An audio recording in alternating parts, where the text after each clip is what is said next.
John Cena, while you lay there, hopefully as uncomfortable as you possibly can be, I want you to listen to me. I want you to digest this, because before I leave in 3 weeks with your WWE Championship, I have a lot of things I want to get off my chest.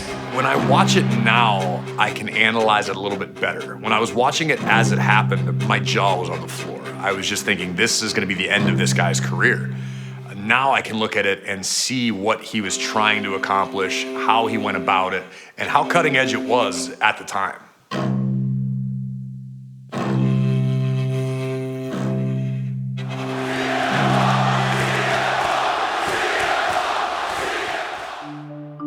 Punk broke the mold. Up until that point, you always had these massive, muscular superstars for the most part, and Punk came around, and Punk's not a small guy, but comparatively speaking at the time, he wasn't the biggest guy in the ring very often, and he had a very unique look, and it wasn't necessarily anything that WWE had presented before as a top star, and to see him achieve that really gave a lot of hope to a lot of people. He was like a second generation Stone Cold Steve Austin. Like, there wasn't a lot of guys in that era that gave you that, like, I don't give a crap attitude, and he really had that. And the thing that made him stand out to me, he was willing to do whatever it took, whether he was somebody that I wanted to cheer for, a good guy or a bad guy. He just always had that, like, extra grit that I really admired, because it's very hard to say what you truly feel and to be able to act out the way that he did. Not only is July 17th the second annual Money in the Bank ladder match pay-per-view, it's the night I defeat John Cena for the WWE Championship. July 17th is the day my contract with World Wrestling Entertainment comes to an end. And trust me when I tell you, I am leaving with the WWE Championship.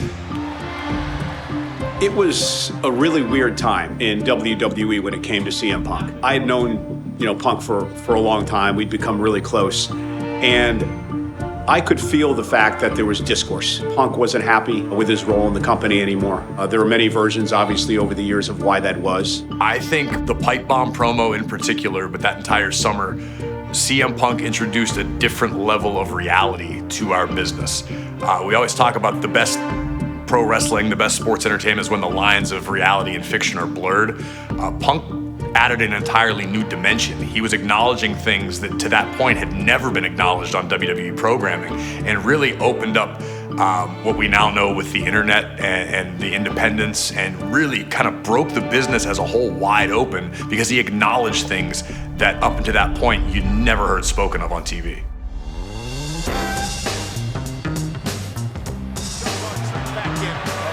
Ready. Yeah, you see what Cena's got on his mind? Yeah. Look at CM Punk. What are you doing out here? CM Punk. CM Punk moved the table. That attitude adjustment would have put truth through the table. Cena would have won this match. Whoa. And now Punk and Cena, the #1 contender and the WWE champion, going at it.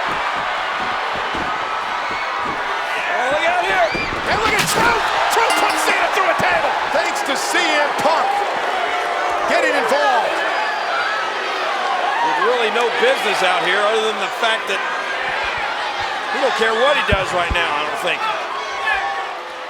I don't hate you, John. I don't even dislike you. I do like you. I like you a hell of a lot more than I like most people in the back. Oops, I'm breaking the fourth wall. Nobody in the locker room knew that the pipe bomb from Punk was coming. We were all in shock. There were certain rules when it came to cutting promos at that time. And one of the rules was you don't look into the camera, you don't talk to the camera, you don't mention wrestlers who don't work for WWE. And I've been vilified and hated since that day because Paul Heyman saw something in me that nobody else wanted to admit. You know who else was a Paul Heyman guy? Brock Lesnar. And he split just like I'm splitting, but the biggest difference between me and Brock is I'm going to leave with the WWE Championship. Punk pretty much broke every single rule of promos. For almost 6 years, I have proved to everybody in the world that I am the best on this microphone, in that ring, even at commentary. Nobody can touch me. Those of you who are cheering me right now, you are just the biggest part of me leaving as anything else. Because you're the ones that are sipping out of those collector cups right now. You're the ones that buy those programs that my face isn't on the cover of. And then at 5 in the morning at the airport, you try to shove it in my face so you can get an autograph and try to sell it on eBay because you're too lazy to go get a real job, all right? Do we do this whole bully camping? The night that he sat on the stage and delivered what is now the most famous pipe bomb of all time was a shocker to all of us. Ladies and gentlemen, I've just been informed from our headquarters that CM Punk has been suspended indefinitely. We knew there was something going on behind the scenes. We knew that there was this uneasy feeling when it came to Punk. But for him to actually sit there and publicly acknowledge all of these issues, take shots at management, which was so taboo unless it was part of our storyline over the years, was an absolute shock to everybody in the arena. And I'll never forget sitting there that night. I was speechless. What do you say after that? You know, you don't know how to react. When real life creeps into our business, there are times when we're just have nothing to say. And that was one of those nights. To us, either he'd gone completely away from where he was supposed to go, or something very significant had happened here for the next few months of this industry. So we knew it was huge. I was watching backstage, did not know a pipe bomb was about to be dropped, did not know something so epic was about to happen. And I was sitting there thinking, did he really just say that? Like, was this part of the show? Was this not part of the show? And that's what makes wrestling so incredible. It's like when you blur the lines, that's when it's at its best. I thought it was an incredible promo. I think it's not just the words of what Punk used, because if you look at those words on paper, it's just, they're okay.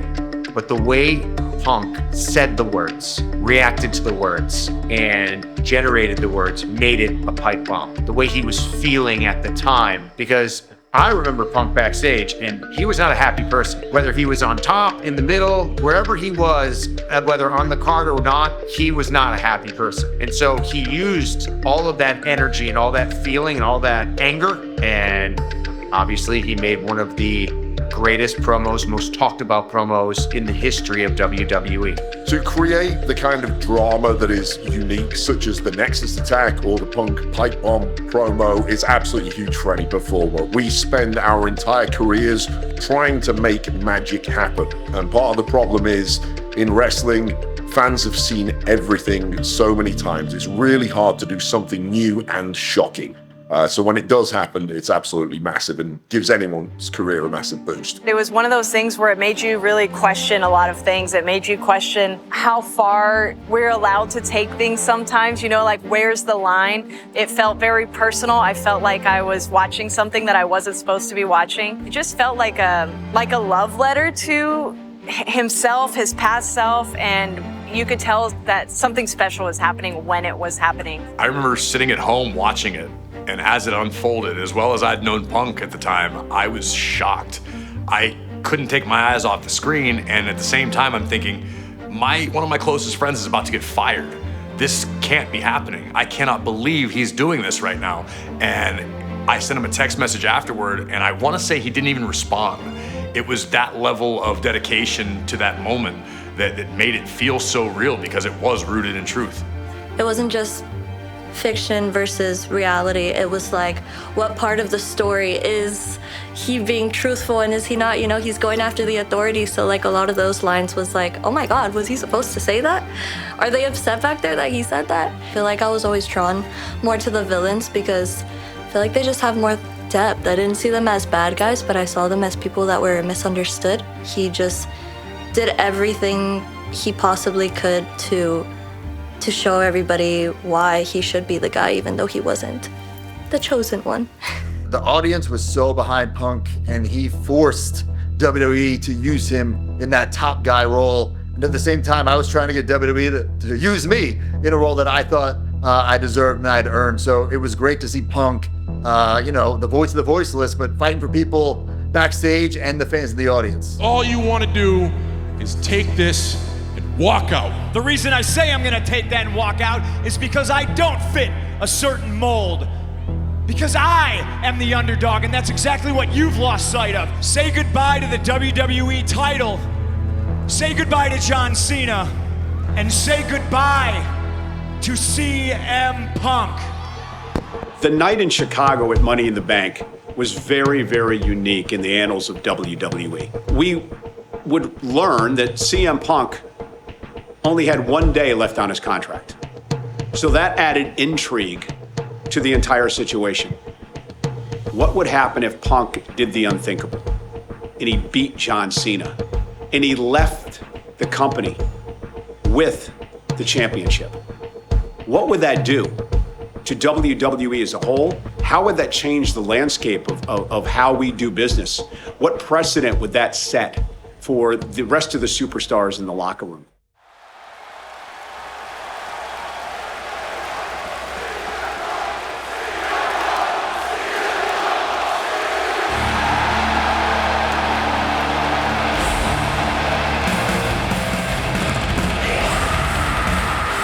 It was one of the loudest crowds that I can ever remember. I was on earlier in the show. Of course, Punk was in the main event, but you just sensed that crowd was excited, but they were really just excited for one man and one thing, and that was CM Punk in the main event, to see if he could do what he said he was going to do, win the title, and abscond with it. There was nervous energy, and I remember throughout the day, I usually sit down with the guys before their matches. I wasn't able to talk to Cena or Punk that entire day. So you could feel like there was something in the air.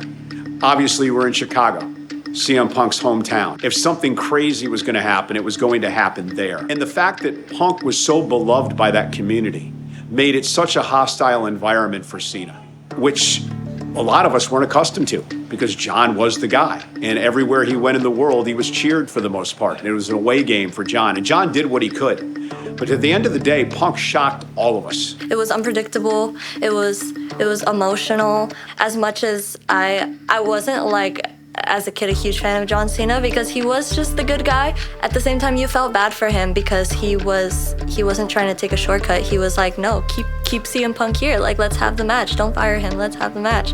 But then Cena was gonna get fired, you know, if he lost the match. I didn't think he was gonna win. I was like, there's no way that CM Punk's gonna come out of Chicago winning, but what's gonna happen when he loses? Like, will there be a riot? Because we're in Chicago, we're in his hometown. Then he wins. Punk shocked all of us, and he won the championship. And I'll never forget the lasting image of Punk walking through the crowd, thousands upon thousands cheering him, holding the championship, and then asking the question, what happens next? And we would find out what happened next. He left with the title. He didn't have a contract with WWE, and he made sure the world knew about it. Then he runs out of the building and he puts the WWE Championship in a refrigerator. Like, I'll never forget that, because I was like, oh my God. The next Raw, there was just, the title was relinquished. And I mean, if you ask him, I don't think he was very happy during the summer of Punk. He was changing the game. He was doing things that were next level.